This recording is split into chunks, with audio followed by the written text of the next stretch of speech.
आज होवा संसार।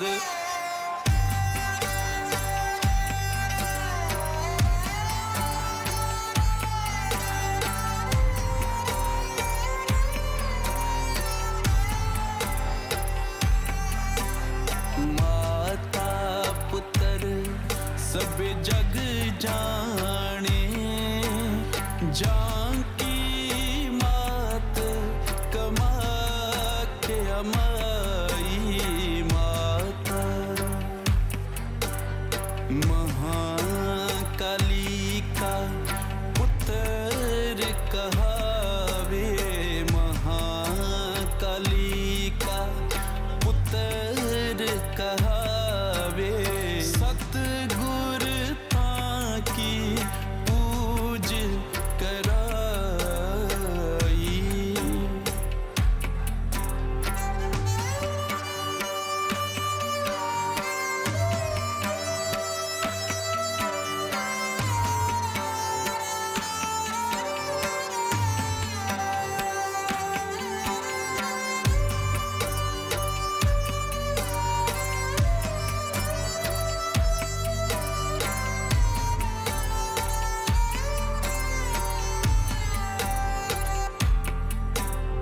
तख्त बिराजा करोली शंकर, तख्त बिराजा करोली शंकर।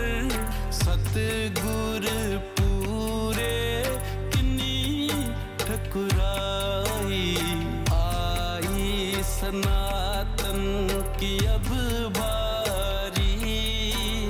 धर्म सत परचम लहराई।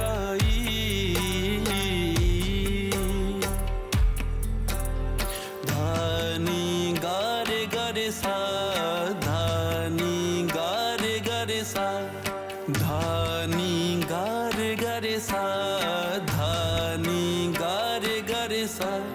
सादा पा गारे गारे सा, सादा पा गारे गारे सा।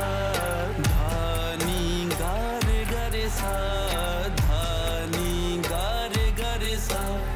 तंत्र विधि कर कुंडल जागी, तंत्र विधि कर कुंडल जागी। सहस्त्र कमल कर सूरत पठाई, ज्ञान त्यान अरसे।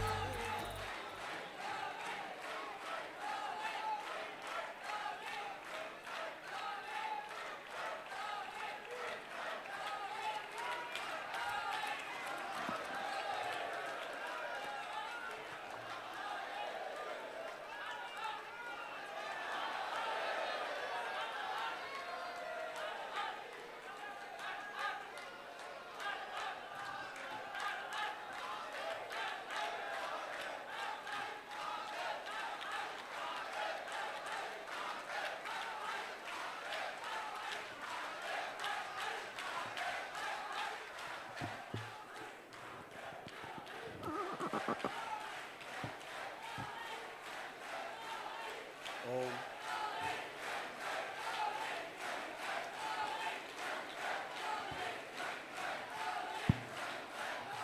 ओम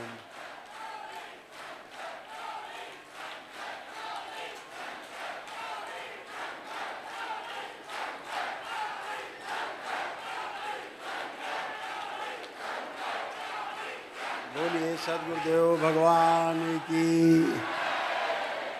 गुरु माता की, भगवान भोलेनाथ की, माता कामाख्या की, सभी संतों की, गौ माता की। बोलिए सच्चे दरबार की, करौली शंकर महादेव धाम की, गंगा मैया की। हर हर महादेव।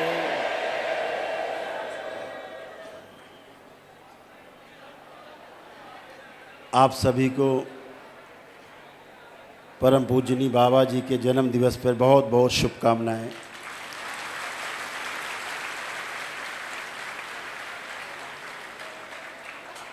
आज बहुत ही महत्वपूर्ण दिवस है।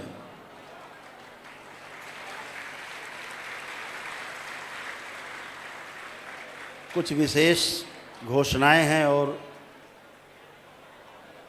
इस देश के साथ साथ पूरे विश्व को मजबूत बनाने के लिए और एक माला में पिरोने के लिए दरबार कृत संकल्प है। पूरी तरह से दरबार की इच्छा है कि पूरा विश्व आपके इस दरबार के झंडे के साथ साथ चले, अपना नाम रोशन करे, दरबार का भी नाम रोशन करे।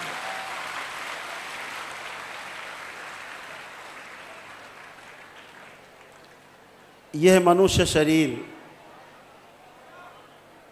आदमी इसीलिए लेके पैदा होता है कि हम 84 लाख योनियों के बंधन से, जन्म मरण के बंधन से पार हो जाएं और जहाँ से यात्रा शुरू की थी गोल गोल करके वहाँ पहुँच जाएं। यह अभिलाषा प्रत्येक मानव शरीर की, उसके अंदर रहने वाले जीवन की रहती है। जन्म लेने के पश्चात अपने अपने कर्म भोग के अनुसार, अपने अपने पितरों के रहने के कारण, नाना प्रकार की स्मृतियों के कारण ये संभव नहीं हो पाता। और जब ये संभव नहीं होता तो मानव जीवन पूरा का पूरा बेकार चला जाता है, कुछ बचता नहीं। तो जैसे जन्म लिया था, फिर मृत्यु, और फिर जन्म और मृत्यु, किस योनि में जन्म होगा पता नहीं, लाखों वर्षों का फेर है। मोक्ष के लिए हर व्यक्ति इस मनुष्य शरीर का प्रथम चरण में इस्तेमाल करना चाहता है। मोक्ष के लिए प्रथम चरण है कि 84 लाख योनियों के जन्म मरण के बंधन से पहले मुक्ति पाई जाए। ये मोक्ष का पहला चरण है। मोक्ष का दूसरा चरण है तमाम रहस्यों से भरा हुआ, चमत्कारों से भरा हुआ, बहुत आकर्षित करने वाला जो सूक्ष्म जगत है, उससे मुक्ति पाई जाए। और तीसरा जगत है, तीसरा चरण है कि जहाँ से माया प्रस्फुटित होती है, जहाँ से बनने बिगड़ने का खेल शुरू होता है, उस तीसरे चरण को कारण जगत से मुक्ति पाई जाए और महाकारण जगत में पहुंचा जाए।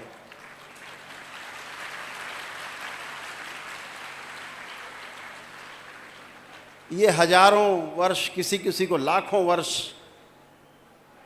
के पश्चात तब जाकर के मोक्ष होता है। इसे मोक्ष कहते हैं।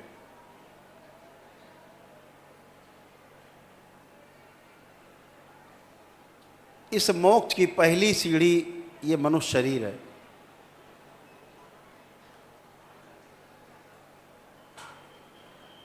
और इससे मुक्ति बहुत सहज है। कठिन हमने सबने बना रखी है। कठिनाई है नहीं, कठिनाई दिखती है। आप सब दरबार से जुड़े हुए हो, बाबा माँ से जुड़े हो, भोलेनाथ और माँ कामाख्या से, माताओं से जुड़े हो। आप सबको बहुत अनुभव है, बहुत अनुभव आप लोगों को है कि ये सब नकली है। जो दिखता है वो है नहीं, और जो वास्तव में है वो दिखाई पड़ता नहीं। इसे भ्रम कहते हैं। इस दरबार ने संकल्प किया हुआ है कि इस मानव जाति को इसी भ्रम से मुक्ति दिलानी है।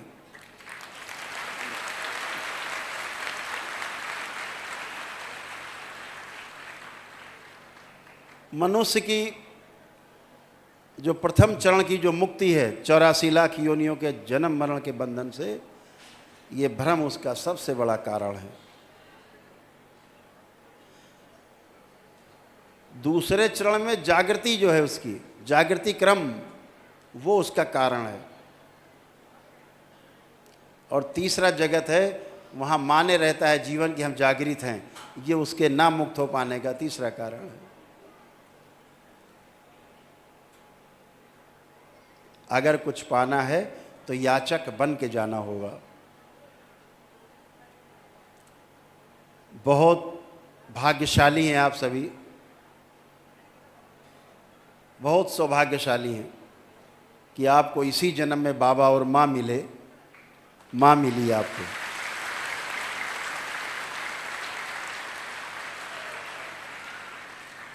बाबा आप सबके पथ प्रदर्शक हैं, मार्गदर्शक हैं, और माँ आपके उस मार्ग में आने वाले एक एक कंकड़ को, कांटे को हटा करके आपके लिए रास्ता सुगम करती है, संरक्षण देती है। बिना माँ के मुक्ति नहीं। जिन्होंने मान रखा हो कि हम शिव की उपासना करके मुक्ति पा जाएंगे, दिन में सपने देखने जैसा, दिन में तारे देखने जैसा। आदि गुरु शंकराचार्य जी भी यही माने हुए थे। जिस दिन उनको एक ज्ञान हुआ बिना माया के मुक्ति नहीं, माया को समझे बिना मुक्ति नहीं, उसी दिन वो आगे बढ़ पाए, नहीं तो रुक गए थे। 4 चरण हैं जीवन के। एक स्वयं को समझना, स्वयं में समाधानित होना, स्वयं में समाधान प्रस्तुत होना। स्वयं में जब समाधान हो जाता है तो व्यक्ति परिवार की तरफ मुड़ता है और परिवार में समृद्धि ला पाता है। और जब ऐसे परिवार में समृद्धि आ जाती है और ऐसे तमाम परिवार बन जाते हैं समृद्धि वाले, तो समाज बनता है, उसे समाज कहते हैं। फिर समाज में अभय आता है, क्योंकि सबके पास समृद्धि है। जब सबके पास समृद्धि होगी तो अभय अपने आप आएगा। तो समाज में समृद्धि ही अभय का कारण बनती है। और जब समाज में अभय आता है तब हम शोषण नहीं करते, तब हम प्रत्येक चीज़ को बचाते हैं, उसका शोषण नहीं करते। शोषण हम तब करते हैं जब हमें कमी लगती है अपने अंदर कि ये चीज़ कमी है, तब शोषण करते हैं। जब लगता है मेरे पास ज़्यादा है, हम दूसरों का पोषण करते हैं।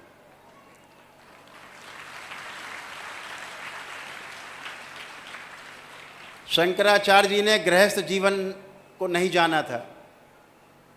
जब वो शास्त्रार्थ करने निकले पूरे देश में भ्रमण के लिए,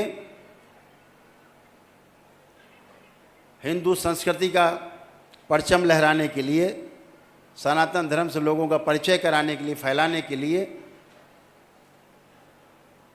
तो उनका सामना एक महाविद्वान ब्राह्मण से, मंडन मिश्र से हुआ। मंडन मिश्र से जब शास्त्रार्थ हुआ, वो हार गए। तो उनकी धर्म पत्नी ने कहा, नहीं अभी नहीं हारे, ये तो अर्धांग है, हम अर्धांगिनी हैं, अभी आधा शरीर तो हारा ही नहीं है, अभी मुझसे शास्त्रार्थ करो। तो शंकराचार्य जी, आदि गुरु शंकराचार्य जी थे,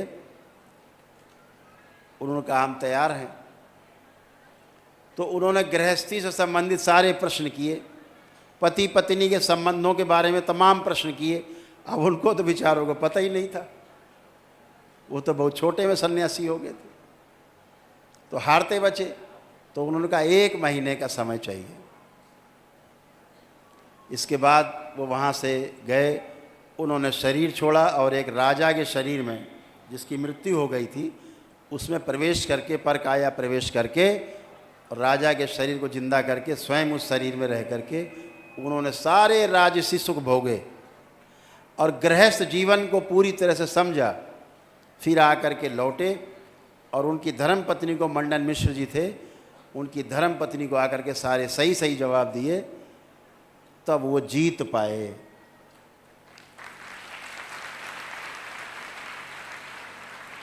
इसका क्या निकलता है संदेश? कि गृहस्थ धर्म सर्वोपरि है।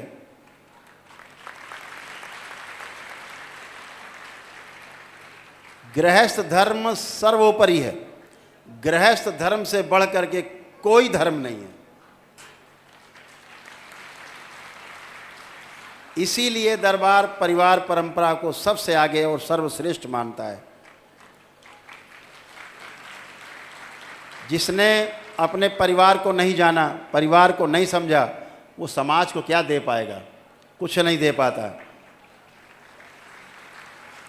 बड़े दुख के साथ कहना पड़ता है, अब ये महाकुंभ में रहे,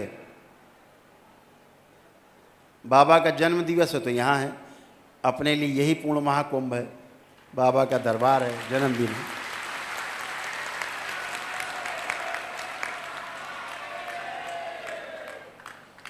मैंने वो चीज़ देखी जिसका वर्णन करना बहुत ज़रूरी है, आपको समझना बहुत ज़रूरी है। धर्म के सर्वश्रेष्ठ गुरु माने जाने वाले लोग जाति पाति के बंधन में ऐसे बंधे हुए हैं कि छोटा सा गांव का आदमी नहीं बंधा हुआ, इतना बंध गए हैं। उनके मुक्ति में सबसे बड़ी बाधा है। और इस मन से मैं कहना चाहूँगा, कभी मुक्ति नहीं होगी, ध्यान रखो।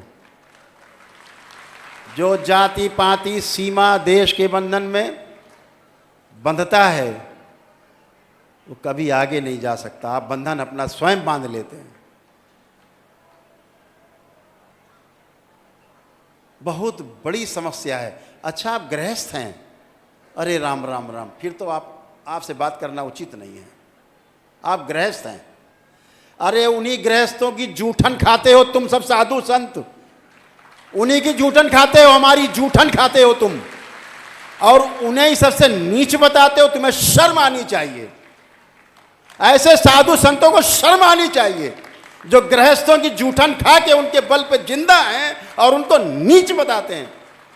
राम हो, कृष्ण हो, बुद्ध हो, महावीर हो, जितने महापुरुष हो, शिव हो, विष्णु हो, महे कोई हो, ब्रह्मा हो, सब परिवार परंपरा का पालन करते हैं। उनकी पूजन करते हो जो गृहस्थ धर्म का पालन करते हैं, और गृहस्थों को नीच समझते हो। तुमसे बड़ा नीच कोई भी नहीं है। नीचता की हद है। तुम सब गुरु नहीं, गुरु घंटा लो। तुम्हारी पोल खोलने के लिए इस दरबार का जन्म हुआ है।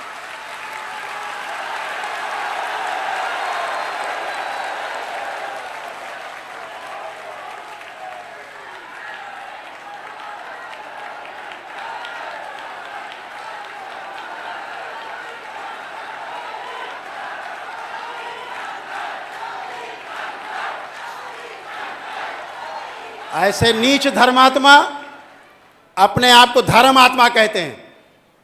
किसी पद पर बैठ जाने से आप धर्मात्मा नहीं हो जाते। अपने कर्मों से, अपने आचरण से धर्मात्मा बनते हो, बातों से नहीं। ये बातों से धर्मात्मा बनने चाहते हैं। ऐसे लोगों का समाज से बहिष्कार होना चाहिए। बहुत गहरा दुख होता है सुन करके जब ये कहते हैं अरे वो तो गृहस्थ है। अरे ये तो गृहस्थ है। तुम सन्यासी बने हो, उसी माँ के कोख से पैदा हुए हो, उसी माँ के रक्त से पैदा हुए हो। गृहस्थ नहीं होते तो तुम पैदा नहीं होते धरती पे। शर्म आनी चाहिए। उसी माँ को गाली देते हो, माँ के परिवार को गाली देते हो, तुम्हें शर्म आनी चाहिए। तुम साधु संत महामंडलेश्वर कहने लाने के लायक नहीं हो। तुम लोग पद लेने से कोई बड़े धर्मात्मा नहीं बन जाओगे। तुम ना धर्मात्मा हो, ना ज्ञानी बन जाओगे। अज्ञानी हो, अज्ञानी रहोगे। जिस प्रकार जीते थे गांव में जाति पाति में, आज उससे ज्यादा भयंकर जाति पाति का जहर लेकर के जी रहे हैं। ये मैंने पूरे महाकुंभ में देखा है। सड़े गली मानसिकता के लोग, सड़ी गली मानसिकता। ये संत हैं, ये साधु हैं जो गृहस्थों को गाली दें। राम भी गृहस्थ थे, उनके तलुए क्यों चाटते हो दिन रात? कृष्ण गृहस्थ थे, तलुए क्यों चाटते हो दिन रात कृष्ण के? वो भी गृहस्थ हैं। तब तो तलुए चाट के, भजन गा के, उनके कथावाचक बन के, ताता थैया करके आप उनका जूठन खाते हो और उन्हें सबसे नीच बताते हो। शर्म आनी चाहिए तुम सबको।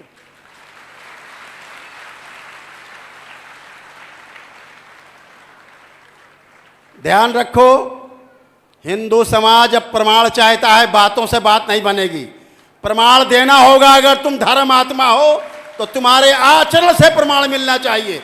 अगर तुम मानव को मानव नहीं समझते, जाति पाति में गोरे काले में बांटते हो, छोटे बड़े अमीर गरीब में बांटते हो, सन्यासी और गृह से बांटते हो, तो तुमसे बड़ा कोई नीच और अज्ञानी कोई हो नहीं सकता। दरबार ये घोषणा करता है कि तुम अज्ञानी हो, और तुम्हारी सबकी पोल खोलने के लिए इस दरबार का जन्म हुआ, ध्यान रखो।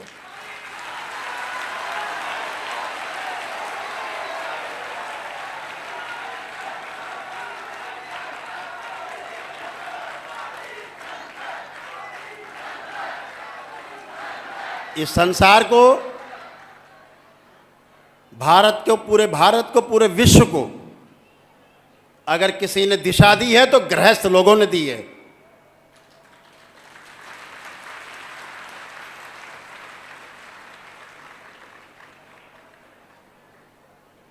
और शंकराचार्य जी, जो आदि गुरु शंकराचार्य थे, उनको भी गृहस्थ बनना पड़ा था, नहीं पूरे नहीं होते।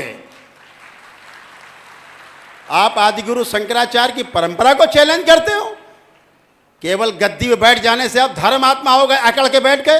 अरे इतना मत अकड़ो कि टूट जाए तुम्हारी रीढ़ की हड्डी, 4-6 जगह टुकड़े टुकड़े हो जाए। इतना ऐंठ के बैठे हैं, इतना ऐंठे हुए, लगेंगे अभी टूट जाएंगे। हद है। ये धर्म है। इसीलिए तुम्हारे इन गंदी आदतों की वजह से, कुकर्मों की वजह से हिंदू समाज पथभ्रष्ट हो रहा है। दूसरी जा करके दूसरे समुदायों की तरफ, दूसरे मजहब की तरफ आकर्षित हो रहा है, तुम्हारी इन्हीं गंदी गंदी हरकतों के कारण।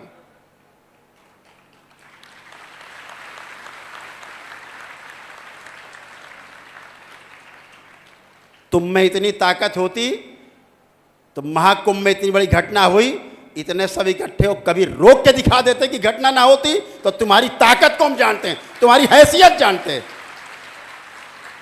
शर्म आनी चाहिए, तुम्हारी नाक के नीचे लोग कुचल के मर गए।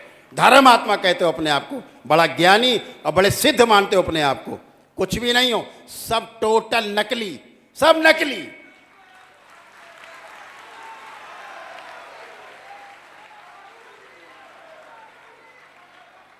दरबार पिछले 2 महीने से दरबार के सेवकों के साथ बैठ करके चर्चा करते थे। दरबार देखता था कुछ हादसा होगा, बड़ा हादसा होगा। ये हम लोग चर्चा करते थे कि बड़ा हादसा जरूर होगा, लेकिन हादसे रोके जा सकते हैं। हादसों को रोकने में कोई दिक्कत नहीं है, कोई भी हादसा रोका जा सकता है। अगर उसके लिए पहल की जाए तो सब रोका जा सकता है, सब कुछ रुक सकता है। लेकिन हम लोग वहाँ से आए यहाँ 27 तारीख को, और 29 की रात में वह हादसा हुआ वहाँ बड़ा। वहाँ से हम लोग आ नहीं रहे थे, दरबार के लोग वहाँ रो रहे थे आने में वापस, कि नहीं जाएंगे, यहीं रुकेंगे भी। असुरपूरित थे, माताओं के आंख में आंसू थे कि नहीं जाएंगे वापस। हमने कहा नहीं, चलना है, क्योंकि बाबा का जन्मोत्सव है, और मना करके वापस आए। नहीं पता था इतनी बड़ी घटना हो जाएगी, नहीं तो माँ को हम लेके नहीं आते, वहीं रुकते।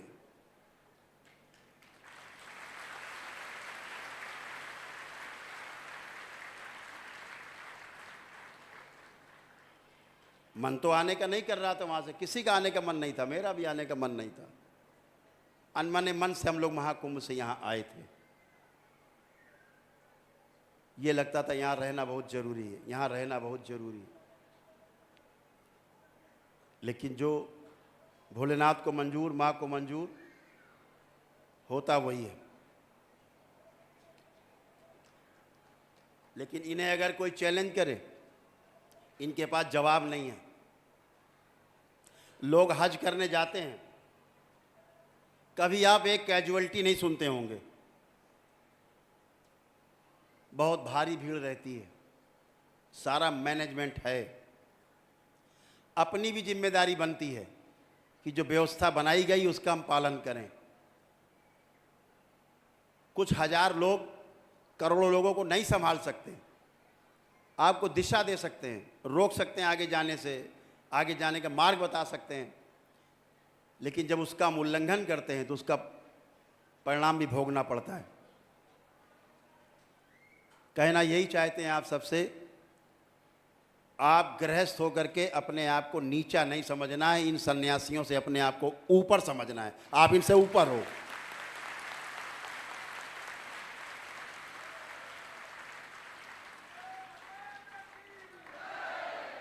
कम से कम आप भिक्षा तो नहीं मांग रहे हो किसी के लिए, श्रम कर रहे हो, अपने बच्चों को पाल रहे हो, मेहनत करके अपने बच्चों को पाल रहे हो, पढ़ा लिखा रहे हो, आगे सिखा रहे हो, आगे बढ़ा रहे हो, मेहनत कर रहे हो, अपना पेट काट के, अपना शौक ना पूरा हो वो काट के बच्चों को आगे पढ़ा लिखा रहे हैं, आगे बढ़ा रहे हैं।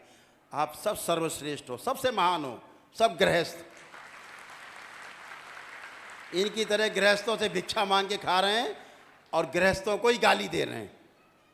इनके जैसे लोग तो आप बहुत अच्छे हो, बहुत आगे हो।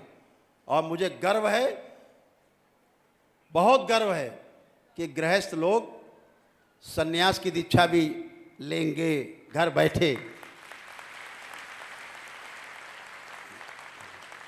जैसे ही 15वां लेवल क्रॉस होगा तंत्र का, जो भी चाहेगा सन्यास की दीक्षा लेगा और घर रहते हुए लेगा।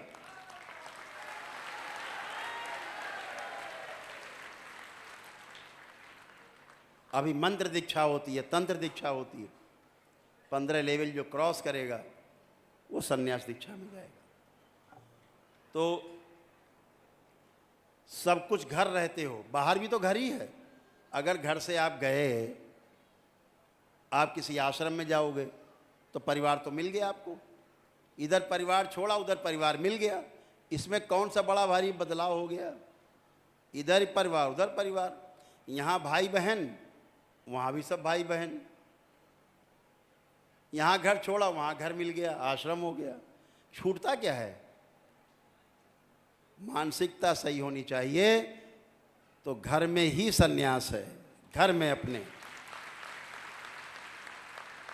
उसके लिए नकली लोगों के पास जा करके भिक्षा मांगने की आवश्यकता नहीं है कि महाराज हमें दीक्षा दे दो। नकली लोगों से दूर रहना है।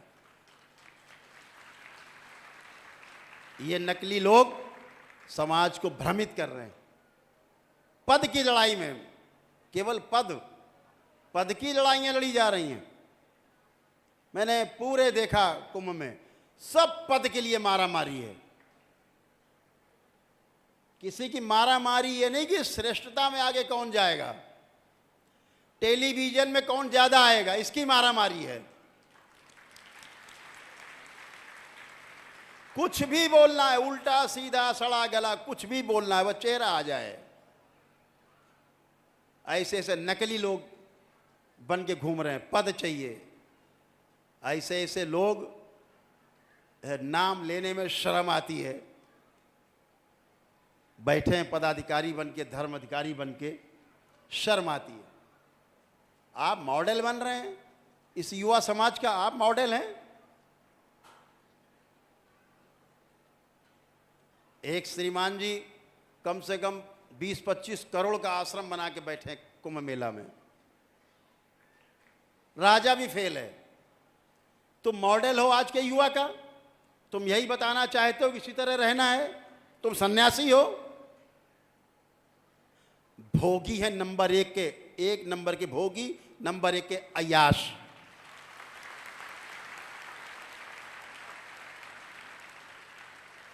अपने जीवन काल में परिवार में खाने के लाले थे, देखा तो पागल हो गए, सोना चांदी लाद के घूम रहे हैं, सोने चांदी के महल बनाने में लगे हैं। ये भूखे नंगे लोग, ये हमारे गुरु बनेंगे, हमारे नौकर कहलाने के लायक नहीं है।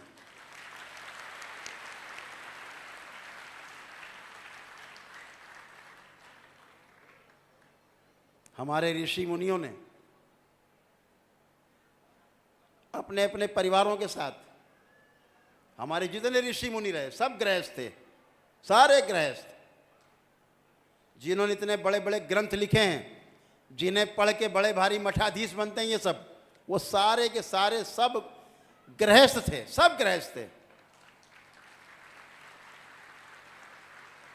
और एक बात और बता दें, इसमें से 95% लोग ब्राह्मण नहीं थे। जितने ऋषि मुनि हुए 95% से ज्यादा लोग ब्राह्मण थे नहीं, ब्राह्मण अपने आचरण से ब्राह्मण हुए, वो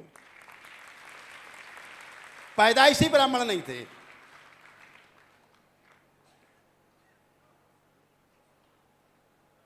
ब्राह्मण मां के पेट से पैदा नहीं होता, पंडित मां के पेट से पैदा नहीं होता, क्षत्रिय मां के पेट से पैदा नहीं होता, शूद्र या वैश्य अपने मां के पेट से पैदा नहीं होता बन के। यहां आकर के जो आचरण करता है, उस आचरण के कारण उसको ये पदवी मिलती है, समाज देता है।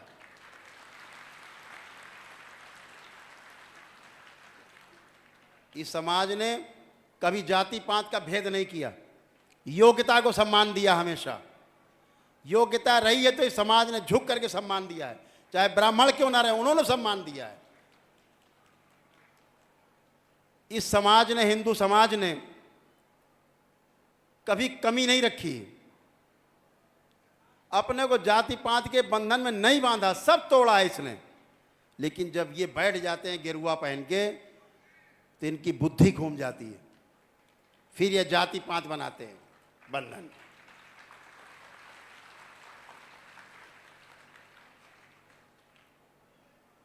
इस तरह के लोग बैठे हैं समाज में,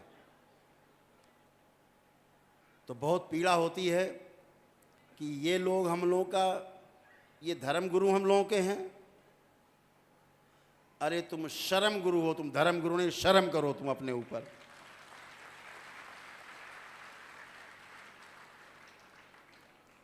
तमाम लोग दिशा भ्रमित करते हैं। दरबार का काम आपको दिशा, सही दिशा में ले जाए, इसलिए दरबार ने कुछ चीज़ें तय की हैं, उनको आपको ध्यान से सुनना है हमेशा के लिए। दरबार वहाँ से चलेगा। अभी दरबार ने ऐसी व्यवस्था बना दी है, माँ की प्रतिमा की स्थापना हुई है, माता महाकाली की।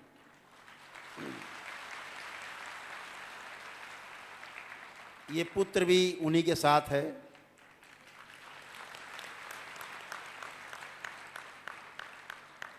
जब भी आप कोई प्रक्रिया करते हैं दरबार की, अनुष्ठान करते हैं, खास तौर से वनडे करते हैं, लोग बैठे रहते हैं जब तक हम नहीं आते, स्क्रीन पे मिलते नहीं।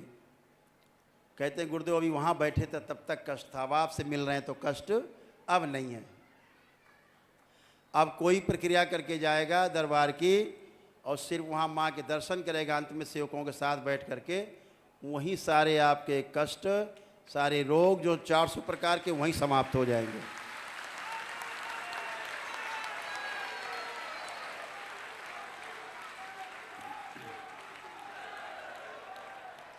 इस शरीर से मिलने की आवश्यकता नहीं है, माँ ने वो व्यवस्था बना दी है, अपने पुत्र के साथ बैठी है वहाँ। आप गए, आप वहीं हल्के हो जाएंगे। जैसे हमसे मिलके स्वस्थ आप फील करते थे, ऐसे वहाँ पहुँच के आप स्वस्थ होंगे। तो हमसे मिलने की आपकी बाध्यता समाप्त हो गई कि गुरुजी से मिलना ही जरूर है। ये दरबार ने एक व्यवस्था बनाई है, जहाँ आप सामने गए, आँख बंद करके अपनी बात बोली, गया, नष्ट। सब लोग प्रयोग करना, सारे प्रयोग करना बारी बारी, सब चला जाएगा, बचेगा ही नहीं। ऐसी व्यवस्था बनी हुई है। दूसरा, जो एक दिवसीय अनुष्ठान की प्रक्रिया थी वनडे की, जैसे चल रही थी वैसे ही चलती रहेगी।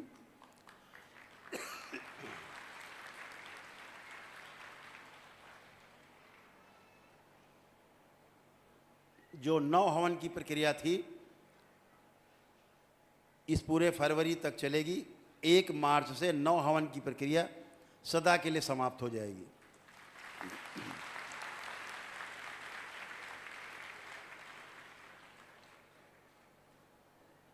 और जो HOD खोल रखे थे दरबार ने, जो 9 हवन की प्रक्रिया से जाते थे एक दिवसीय अनुष्ठान में, तो उनको पूरी छूट मिल जाती थी, करीब 60-61 हज़ार रुपए की। वो 31 मार्च तक रहेगी। जो लोग करना चाहेंगे, परिवार के लोग कर लेंगे। लेकिन ये छूट जो थी जैसे किसी ने वनडे कर लिया है, उसमें से पति पत्नी ने मान लीजिए किया परिवार के लिए, तो पत्नी चाहे तो अपने मायके पक्ष के लिए अगर करना चाहेगी तो ये छूट उसको सदैव मिलती रहेगी अगर वनडे कर चुके हैं। महिलाओं को उनके मायके पक्ष के पितरों की मुक्ति के लिए ये छूट हमेशा मिलती रहेगी वनडे में, हमेशा। कोई दूसरा वनडा करना चाहे, तीसरा वनडे करना चाहे, वो सब कर सकते हैं, वो प्रक्रिया में रहेंगे, लेकिन 9 हवन की प्रक्रिया को इस फरवरी महीने के लास्ट में हमेशा के लिए बंद कर दिया जाएगा।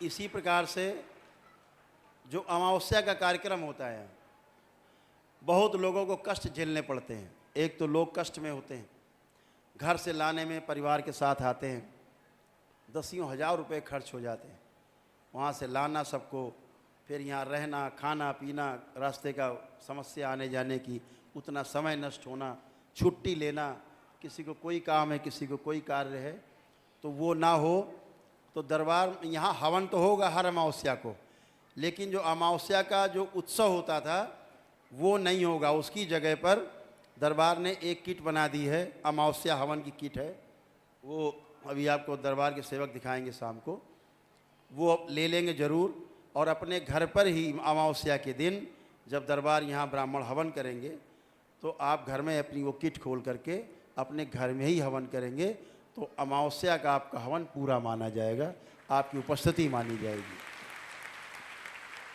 तो आपको भाग भाग के नहीं आना पड़ेगा। ये ध्यान रखें, वो अमावस्या की अपनी हवन की किट जरूर अपने साथ ले जाएंगे, अमावस्या आपके घर करेंगे। दूसरा, जो लोग कुछ लिखा है तो देख के ही बोल दे, ये रह जाएगा।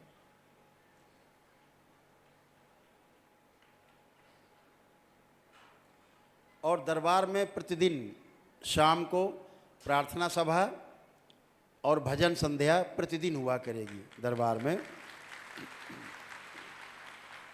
और वो लाइव हुआ करेगी, उसे आप लोग घर पर भी कर सकते हैं।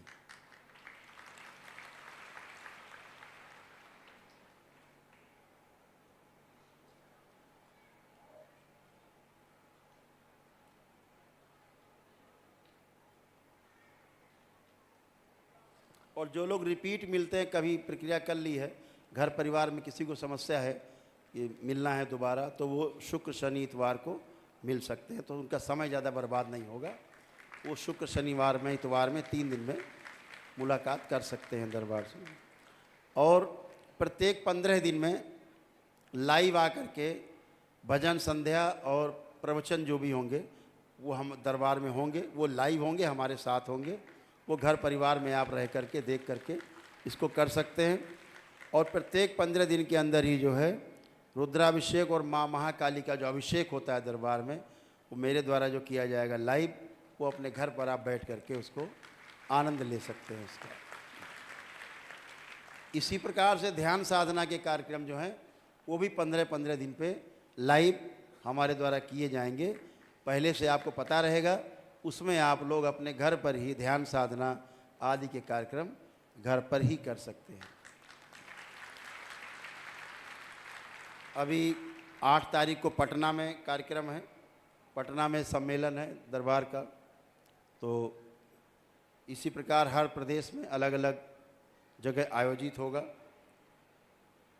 संकल्प जैसे होते थे मंगल शनिवार को, वैसे ही होते रहेंगे।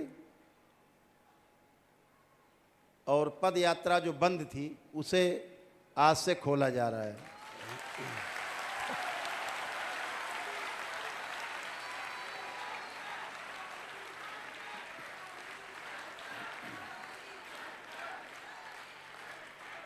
उसके लिए कुछ छोटे छोटे नियम है, दरबार के सेवक आपको बाद में उसको ब्रीफ करेंगे आपको।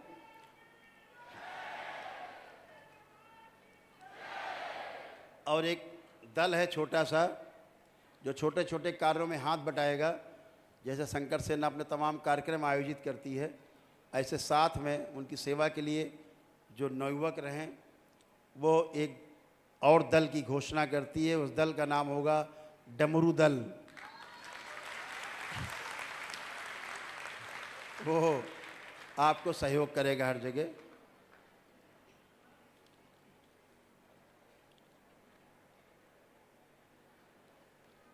बाकी जो तमाम घोषणाएं पहले भी की जा चुकी हैं दरबार के द्वारा,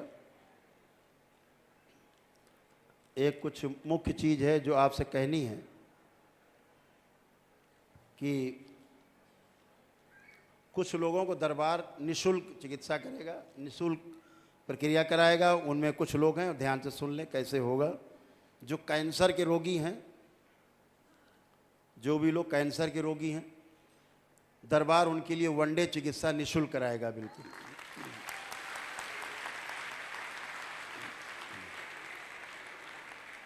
और जो बच्चे हैं 14 वर्ष की उम्र तक के, उन्हें कोई असाध्य रोग है, उनकी चिकित्सा भी दरबार बिल्कुल निःशुल्क करेगा।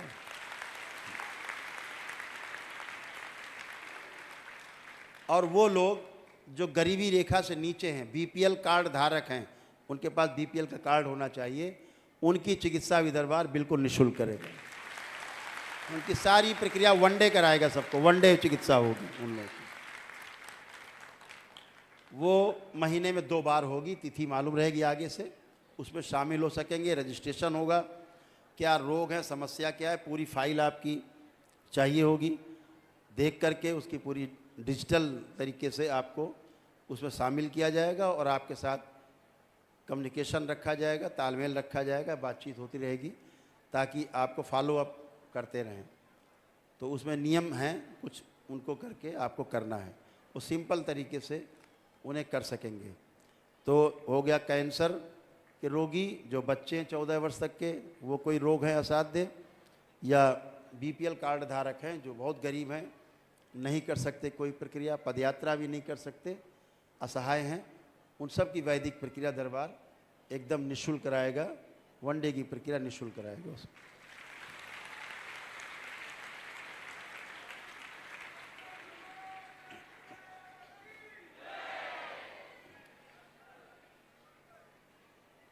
अब एक घोषणा है छोटी सी जो बहुत दिन से बहुप्रतीक्षित थी।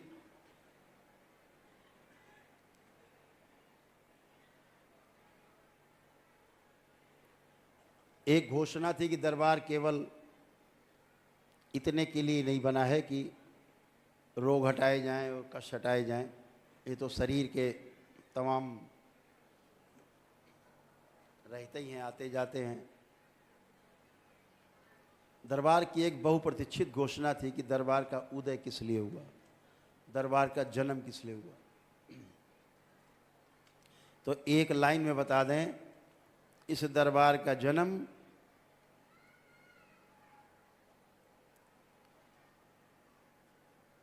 भगवान शिव की इच्छा के अनुसार, माँ की इच्छा के अनुसार,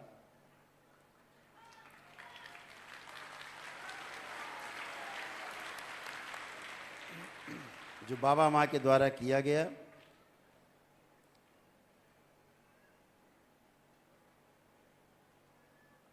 वो सबसे बड़ी जो आप लोग सोच रहे थे क्या घोषणा होगी, तो तंत्र की पुनर्स्थापना के लिए इस विश्व में इस दरबार का जन्म हुआ। इस बात को गांठ बांध लो।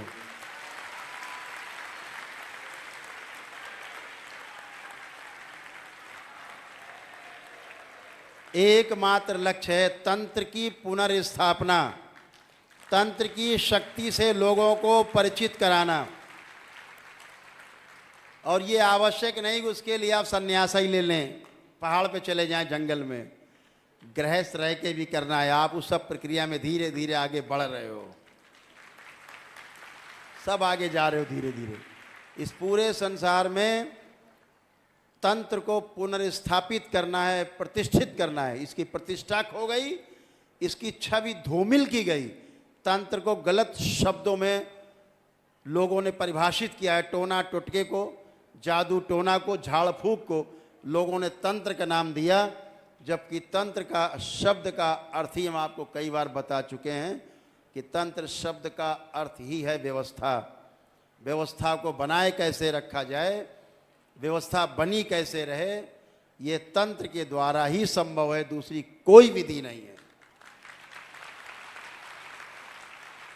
और ये पलट करके युगों से वो व्यवस्था बनने जा रही है कि तंत्र के मार्ग से मुक्ति का मार्ग खुलेगा, आपका मोक्ष का द्वार खुलेगा।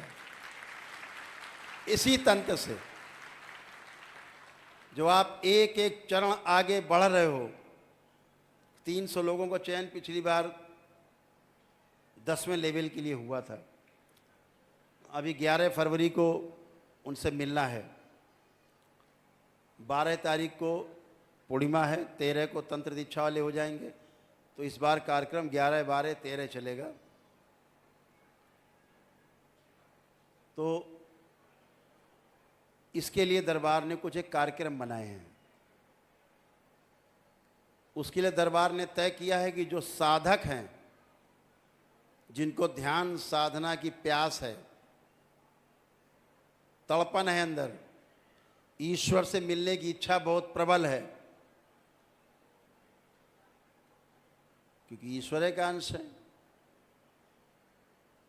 तो बहुत प्रबल इच्छा है अपने महास्रोत में वापस लौट जाने की, 84 लाख योनियों के जन्म मरण के बंधन से मुक्त होने की। तो दरबार ने एक कार्यक्रम बनाया है कि जो भी लोग साधना में सीधे आना चाहते हैं, अभी क्या करना पड़ता था कि बगैर वनडे किए, बगैर नौ हवन किए, बगैर पितृमुक्ति कराए आप दीक्षा नहीं ले सकते थे। तो इसी तंत्र की पुनर्स्थापना के लिए दरबार ने कार्यक्रम बनाया है कि कोई भी व्यक्ति एक साधारण सी किट लेकर के, सिद्ध हवन की एक तंत्र दीक्षा की किट एक बन रही है, छोटी सी किट है जो आपको 2-4-5 हज़ार मिल जाएगी। केवल उससे शुद्धि करके तंत्र दीक्षा ले सकते हैं, मंत्र दीक्षा ले सकते हैं।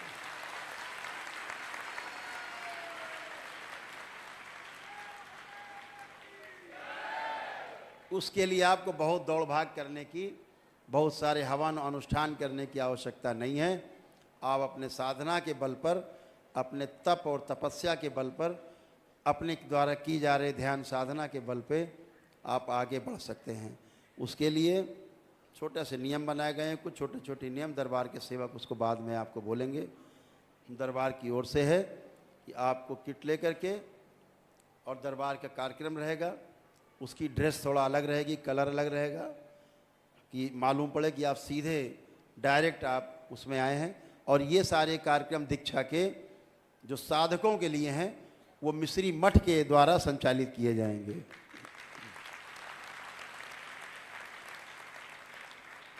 तो हम सभी दरबार की ओर से संकल्प लेते हैं कि तंत्र की पुनर्स्थापना करनी है इस विश्व में। तंत्र का परचम लहराना है पूरे विश्व में।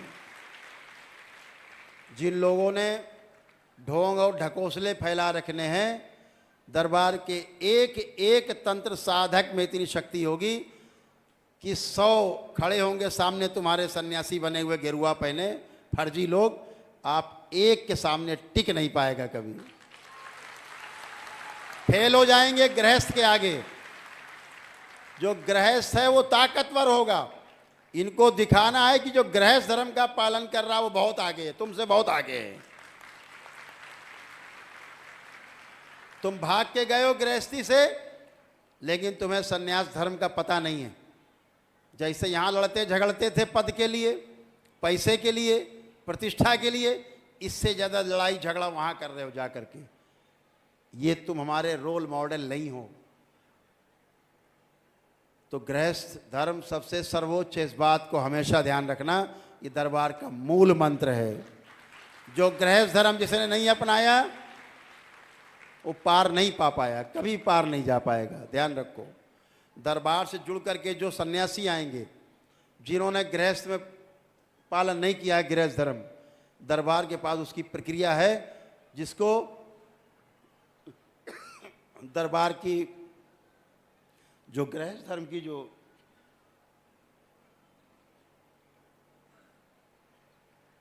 ऊर्जा है उससे गुजार करके उसको पूर्ण करेगा, ताकि उसमें रुकावट ना आए। तो सभी लोगों का स्वागत है, किसी भी धर्म के हों, किसी भी जाति के हों, किसी भी देश के हों, किसी भी मत के हों, किसी भी संप्रदाय के हों, किसी भी साधु संत के अखाड़े के हों, सभी का स्वागत है साधना में। इस तंत्र की साधना में सबका स्वागत है। और ये दरबार आपको पता है, ये प्रमाणों वाला दरबार है, बातों वाला दरबार नहीं है। इस तंत्र की साधना में वो सर्वोच्च है जो आनंद टीवी में नीचे लिखा हुआ है, न भूतो न भविष्यति, ये सर्वोपरि होगा। जो साधना में दीक्षित होगा, भूतकाल और उसका भविष्य उसको सता नहीं पाएगा साधना के समय, और ध्यान पूर्वक अपना ध्यान और साधना अपनी धारणा के अनुसार कर पाएगा। अभी धारणा का पता नहीं है, लोग ध्यान कर रहे हैं, देख करके बहुत सहानुभूति होती है इन लोगों से। बड़ी बड़ी दाढ़ी, बड़े बड़े बाल रख के बैठ गए हैं, मठाधीश हो गए हैं, बाल मुड़ा के बैठ गए हैं, गेरुआ पहन लिया, सफ़ेद कपड़े पहन लिए। इन्हें अक्ल नहीं है, ये अपनी तो मुक्ति कर नहीं पा रहे हैं, दूसरे की मुक्ति क्या करेंगे।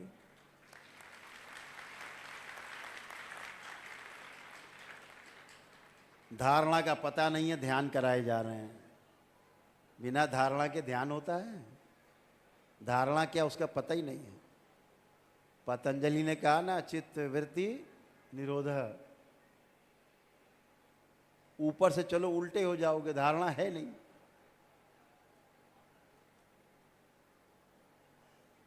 तो कभी इस पर विस्तार से चर्चा होगी। मेरे ख्याल से हमने लगभग सब बातें बोल दी, कुछ रह नहीं गया है कहने को। थोड़ा अंदर कष्ट था, इसलिए थोड़ा ज़्यादा बोल दिया, क्षमा करना। किसी को मेरी बात बुरी लग गई हो तो क्षमा करेंगे।